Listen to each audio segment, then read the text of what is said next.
નમસ્કાર વિદ્યાર્થી મિત્રો, આજે યુનિટ 6 ની અંદર બેન્કિંગ અને નાણાકીય પ્રકરણની અંદર ભારતમાં વેપારી બેંકોનું અસ્તિત્વની થોડી વાત કરીએ. એમાં આ બેંકો શું સ્થાન ધરાવે છે? તો મિત્રો, ભારતમાં વેપારી બેંકો જાહેર તેમજ ખાનગી માલિકીની જોવા મળતી હોય છે. ખાસ કરીને 1991 આર્થિક પરિવર્તનો પછી ખાનગી ક્ષેત્રમાં આંતરરાષ્ટ્રીય બેંકોએ પણ પ્રવેશ શરૂ કર્યો છે. ભારતમાં અસંગઠિત નાણાં બજાર માં બેંક જેવું કામ કરતી પેઢીઓ પણ જોવા મળે છે, જેને આપણે શાહુકારો કહીશું. નિર્ધાર કરવાવાળા લોકો, મોટા ખેડૂતો હોય, મોટા વેપારીઓ હોય, શાહુકારો હોય, એ અસંગઠિત ક્ષેત્રો કહેવાય. આ અસંગઠિત ક્ષેત્રોમાં પણ એક પ્રકારનું બેન્કિંગ માળખું જોવા મળે છે, જ્યારે બીજી બાજુ ભારતમાં સહકારી બેંકો પણ જોવા મળતી હોય છે. હવે 1991 પછી ખાનગી ક્ષેત્રે આંતરરાષ્ટ્રીય બેંકો પણ પ્રવેશી જોઈ શકીએ છીએ. 1991 પછી આપણે કહી શકીએ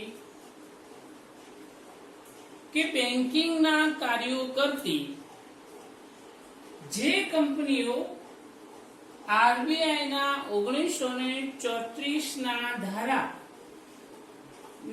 બીજી અનુસૂચિમાં પ્રવેશ કરેલો હોય એ બેંકો શિડ્યુલ્ડ બેંકો કહેવામાં આવે છે. તો મિત્રો, પહેલા આપણે શિડ્યુલ્ડ બેંકો કોને ગણીએ એનું વિભાજન અને વર્ગીકરણ કરીએ. તો પહેલા શિડ્યુલ્ડ બેંકો કોને કહેવાય? તો મિત્રો, બેન્કિંગના કાર્યો કરતી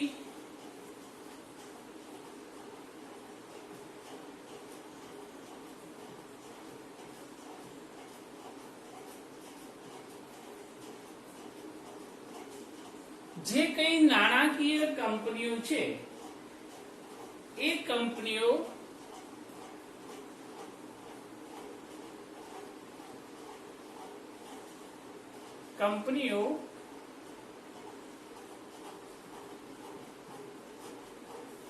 આરબીઆઈના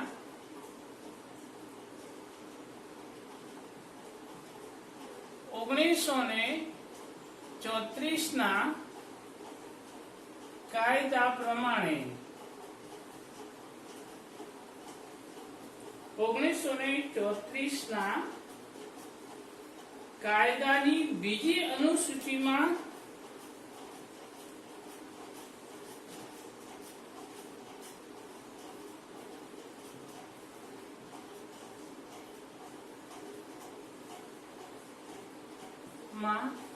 પ્રવેશ પામી તેને શિડ્યુલ્ડ બેંકો કહેવાય છે. ફરી સમજો કે બેન્કિંગના કાર્યો કરતી કંપનીઓ આરબીઆઈના 1934 ના ધારાની બીજી અનુસૂચિમાં બીજી કલમમાં પ્રવેશ પામી હોય તે તમામ બેંકોને શિડ્યુલ્ડ બેંકો કહેવામાં આવે છે. હવે આ શિડ્યુલ્ડ બેંકો છે મિત્રો, એનું આપણે વર્ગીકરણ કરીએ.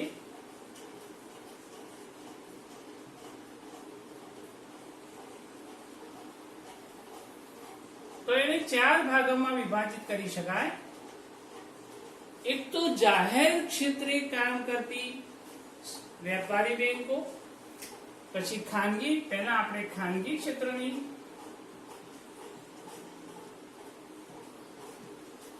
વેપારી બેંકો, પછી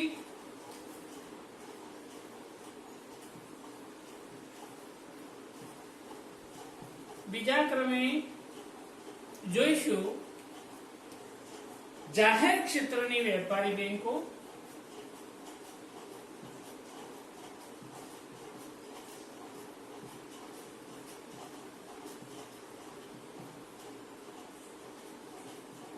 ત્રીજા ક્રમે ભારતમાં કામ કરતી ફોરેન બેંકો,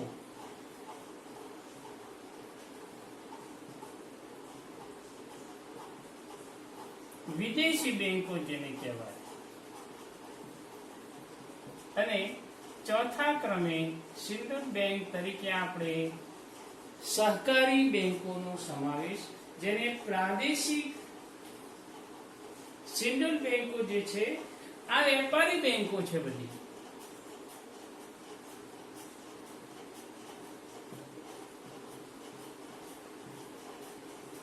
તો વેપારી બેંકો અહીંયા 4 પ્રકારની હોય છે, એ સિંધુ બેંકો કહેવાય છે. અને પ્રાદેશિક ગ્રામીણ બેંક,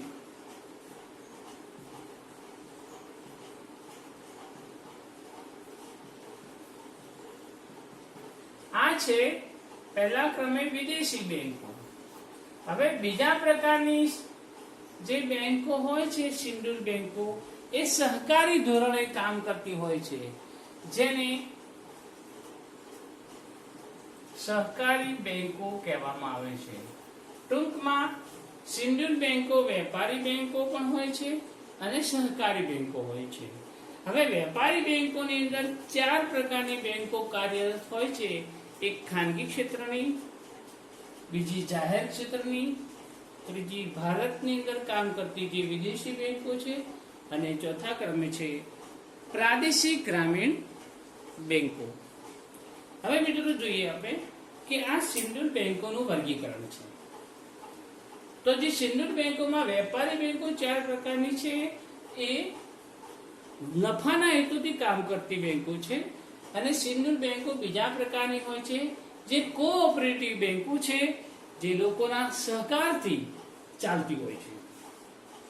હવે એના પછીની વાત આપણે મધ્યસ્થ બેંકની કરીશું. તો મિત્રો મધ્યસ્થ બેંક છે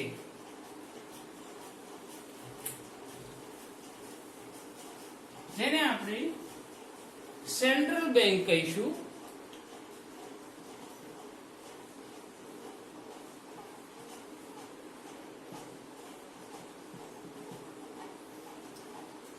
દરેક દેશમાં મધ્યસ્થ બેંક કામ કરતી હોય છે. દુનિયાના દરેક દેશમાં કોઈ એક મધ્યસ્થ બેંક હોય છે. દાખલા તરીકે ભારત હોય તો ભારતમાં મધ્યસ્થ બેંક આરબીઆઈ તરીકે ઓળખાય છે. અમેરિકાની અંદર મધ્યસ્થ બેંક હોય તેને ફેડરલ બેંક ઓફ અમેરિકા કહેવામાં આવે છે. ઇંગ્લેન્ડની અંદર આ મધ્યસ્થ બેંકને federal bank of England UK કહેવામાં આવે છે. આ રીતે દરેક દેશને પોતાની મધ્યસ્થ બેંક હોય છે. તો મિત્રો જે દેશની તમામ બેંકોની કામગીરીનું સંચાલન કરે છે, મૂલ્યાંકન કરે છે અને તમામ અંકુશની કામગીરી એ બજાવે છે, તે મધ્યસ્થ બેંક ગ્રાહકના અને પ્રજાના હિત અને હકોની જાળવણીનું કામ કરતી હોય છે. આ બેંક બેંકોની બેંક કહેવામાં આવે છે. ભારતની અંદર આ બેંકને આરબીઆઈ કહેવામાં આવે છે, જે 1935 ની અંદર સ્થાપાઈ હતી ખાનગી મૂડીરોકાણથી. અને પછી એ ભારતની અંદર ત્યારથી આરબીઆઈ કાર્યરત છે. એ ભારતની મધ્યસ્થ બેંક કહેવામાં આવે છે. મિત્રો professor RP cantt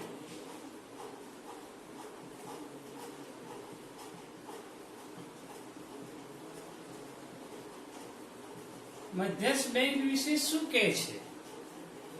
RP cantt એક અર્થશાસ્ત્રી હતા. એમણે કહ્યું છે કે the institution charged with the responsibility of the volume of money in the interest of the generated public welfare. એટલે કે આરપી કેન્દ્રે કહ્યું છે કે મધ્યસ્થ બેંક એટલે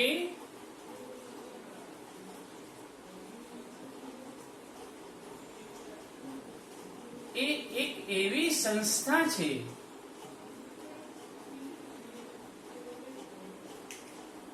કે જેને દેશના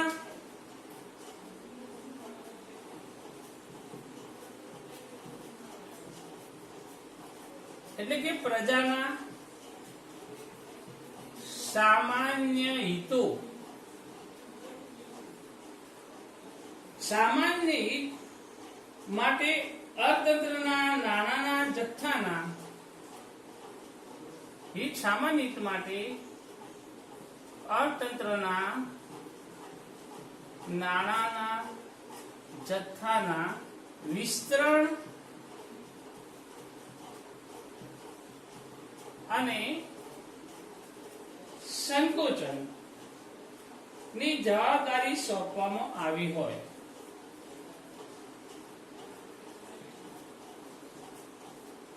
જવાબદારી સોંપાઈ હોય એવી મધ્યસ્થ બેંક સંસ્થા છે એવું આરપી કેલ્ટ નામના નાણાકીય અર્થશાસ્ત્રીએ એની ભાષામાં રજૂઆત કરી છે. તો મિત્રો આ મધ્યસ્થ બેંક એ બેંકોની બેંક કહેવામાં છે જે તે દેશમાં એ શરૂ થઈ હોય એ દેશની તમામ વેપારી બેંકો કે અન્ય બેંકોની માતા કહેવાય છે. મધ્યસ્થ બેંક અર્થતંત્રમાં આર્થિક સ્થિરતાની જવાબદારી સ્વીકારે છે, તમામ નાણાકીય પ્રશ્નોનો ઉકેલ આવે છે, નવા નાણાંનું સર્જન કરે છે, અર્થતંત્રની અંદર જે કંઈ ફુગાવો કે મંદીની સ્થિતિ આવી હોય ત્યારે આર્થિક સ્થિરતા જાળવી આર્થિક વિકાસ સાધવાની જવાબદારી આ બેંકની હોય છે. આ ઉપરાંત મધ્યસ્થ બેંક એ સરકારને પણ નાણાકીય સલાહ સૂચનો આપતી હોય છે અને માર્ગદર્શન આપે છે. તો મિત્રો આપણે અહીંયા વેપારી બેંકોની વાત કરી એટલે કે શિડ્યુલ્ડ બેંક, એ શિડ્યુલ્ડ બેંકનું વર્ગીકરણ પછી આપણે મધ્યસ્થ બેંકની વાત કરી. હવે આ પ્રકરણની અંદર આપણે ભારતની મધ્યસ્થ બેંક ગણાતી આરબીઆઈ ની વાત આપણે કરવાની છે, જેનું પૂરું નામ છે Reserve Bank of India. Reserve Bank of India એ ભારતની મધ્યસ્થ બેંક છે જેની આપણે ચર્ચા આગલા ટોપિકમાં કરીશું. અસ્તુ.